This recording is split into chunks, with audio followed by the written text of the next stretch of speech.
Ribuan pencari kerja di Cianjur, Jawa Barat rela antre berdesakan untuk mendapatkan pekerjaan di depan salah satu toko.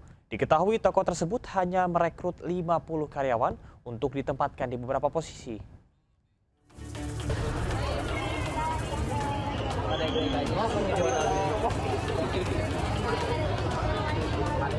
Seperti inilah ribuan pelamar kerja yang rela antri hingga berdesakan di depan salah satu toko di Jalan Siliwangi, Cianjur, Jawa Barat.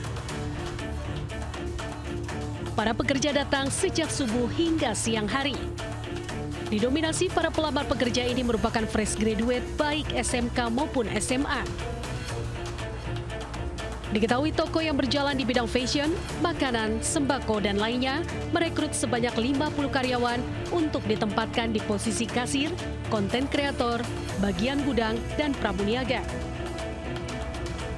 Tidak hanya datang dari dalam kota, para pelamar juga datang dari Bogor, Sukabumi, dan Pangandaran. Pihak toko akan terus berupaya dan menyeleksi para pelamar dalam kurun waktu 1 minggu ke depan. Dari Cianjur, Jawa Barat, Muhammad Andi Iksan, iNews melaporkan. Majelis Ulama Indonesia Jawa Timur resmi mengeluarkan fatwa haram untuk sound horeg.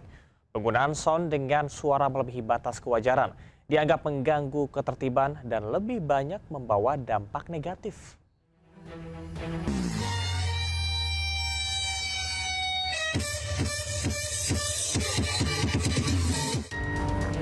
Setelah melakukan kajian mendalam, Majelis Ulama Indonesia MUI Jawa Timur resmi mengeluarkan fatwa haram untuk sound horeg. Penggunaan sound horeg diharamkan karena audio dengan suara melebihi batas wajar berdampak negatif bagi masyarakat, seperti mengganggu ketertiban hingga kesehatan. Mengganggu ketertiban masyarakat dan juga kesehatan. Sehingga dari dampak tersebut sudah bisa dipastikan itu adalah sifatnya madharat. Apalagi dalam rangkaian dari pertunjukan sound horeg tersebut ada kemaksiatan-kemaksiatan, misalkan di sana ada joget tarian dengan seorang perempuan yang berbusana yang membuka aurat. Itu tentunya melanggar syariat. Juga ada minum-minuman yang biasa mengiringi kegiatan tersebut, itu juga dilarang oleh syariat dan agama. Sebelum MUI Jawa Timur, fatwa haram sound horeg lebih dulu dikeluarkan oleh Pondok Pesantren Besuk, Pasuruan, Jawa Timur. Konvoi sound horeg di sejumlah wilayah kerap memakan korban. Di Desa Mulyorejo, Malang, Jawa Timur, sejumlah bangunan rusak akibat getaran suara sound horeg yang menggelegar. Warga bahkan sempat bersitegang dengan komunitas sound horeg. Sementara di Bondowoso, Jawa Timur, tumpukan sound horeg setinggi 5 meter yang tengah diarak keliling desa tersangkut ranting pohon dan terjatuh menimpa sejumlah anak. Dentuman musik yang keras membuat genting rumah berantakan. Beberapa warga juga mengeluhkan gangguan pendengaran dan memicu kekhawatiran perburukan bagi warga yang tengah sakit. Lebih banyak dampak negatifnya, MUI Jatim mantap mengharamkan sound horeg. Wakil Gubernur Jawa Timur Emil Dardak meminta seluruh komunitas sound horeg mematuhi fatwa MUI. Jadi semua harus patuh aturan, harus patuh pada aturan pemerintah dan juga harus menghormati fatwa ulama. Jadi itu, yang dilarang adalah fitur-fitur dari kegiatan tersebut. Nah itulah yang meresahkan masyarakat. Tim Liputan iNews melaporkan. Sekolah umum digratiskan, bahkan kini ada sekolah rakyat. Nyatanya masih ada siswa di Pandeglang, Banten yang putus sekolah. Meski SPP gratis, orang tua mengaku tak sanggup membeli seragam dan buku tulis untuk anaknya.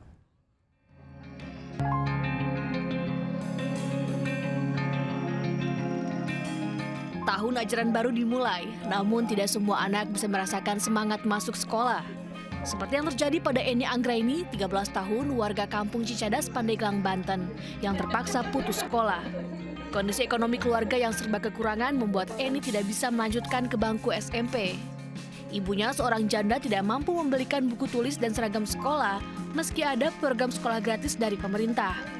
Setiap harinya Eni membantu ibunya mengupas daging dan biji coklat.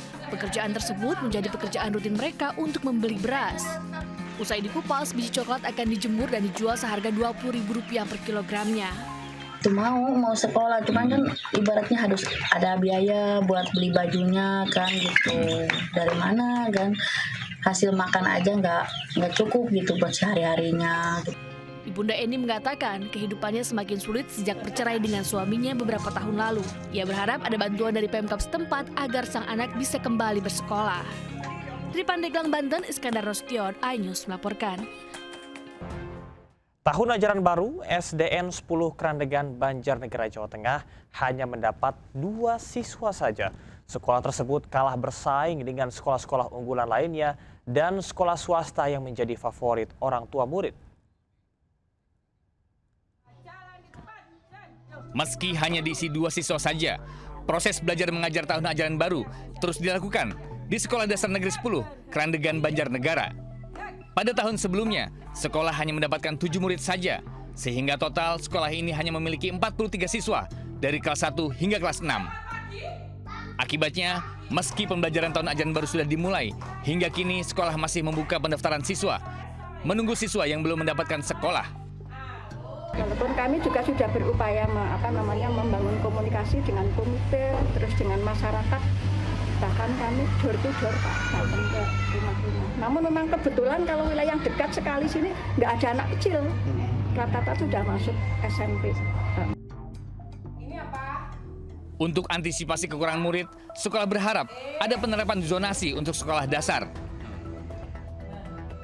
Dari Banjarnegara, Jawa Tengah, Nurdin Fauzi, iNews melaporkan. Seorang anggota DPRD nekat menyegel ruang kelas dan melakukan perusakan fasilitas sekolah SMP PGRI di Tanah Toraja, Sulawesi Selatan. Akibat kejadian tersebut, seluruh siswa terpaksa belajar di teras sekolah.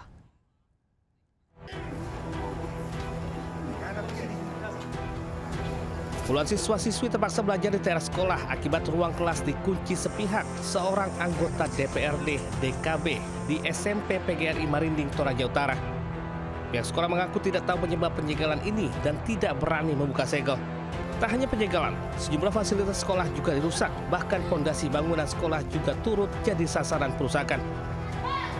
Akibat kejadian ini, siswa-siswi hanya berharap ruang kelas biasanya digunakan kembali agar proses pembelajaran mengajar tidak terganggu. Biasa di pondok, biasanya di kelas. Kira-kira harapannya Dek untuk sekolahnya ini? Semoga bisa dibuka segalanya supaya lebih semangat belajar. Pihak sekolah dan wali murid berharap pihak terkait segera menyelesaikan persoalan ini demi masa hak-hak pendidikan anak-anak. Dari Tanah Toraja, Sulawesi Selatan, Jufri Tonapa, iNews melaporkan.